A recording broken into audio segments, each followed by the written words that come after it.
ஆலயா cotton வேட்டிகள், ஷர்ட்டுகள், wedding celebration.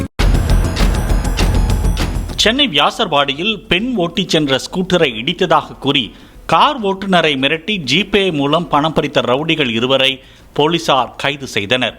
சம்பவத்தன்று இரவு புழல் பகுதியைச் சேர்ந்த கால் டாக்ஸி ஓட்டுநர் விஜய் வியாசர்பாடி மேம்பாலம் வழியாக வீடு திரும்பிக் கொண்டிருந்தார்.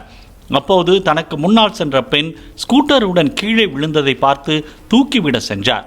கார் மோதியதால் தான் விழுந்தேன் என கூறிய அந்த பெண் தனது கணவர் ரவுடி மங்கா சதீஷை வரவழைத்தார். தனது கூட்டாளிகளுடன் வந்த மங்கா சதீஷ் கார் ஓட்டுநர் விஜயை மிரட்டி தாக்கி ஜிபே மூலம் 20,000 ரூபாய் பணமும் அவர் அணிந்திருந்த கால் சவரன் கம்மல், கையில் அணிந்திருந்த வெள்ளி காப்பையும் பறித்தார். தாக்குதலால் மயங்கிய விஜயை காருக்குள் தூக்கி போட்டு பாரிஸ் கார்னரில் காரை விட்டு சென்றது போலீஸ் விசாரணையில் தெரிய வந்தது. மங்கா சதீஷ், மனைவி பவித்ரா ஆகியோரை போலீசார் தேடி வருகின்றனர். ஆலயா காட்டன் வேட்டிகள், ஷர்ட்டுகள், வெட்டிங் செலிப்ரேஷன். பிளே ஸ்டோர் மற்றும் ஆப் ஸ்டோரில் இருந்து பாலிமர் செயலியை QR கோடு மூலம் பதிவிறக்கம் செய்யுங்கள்.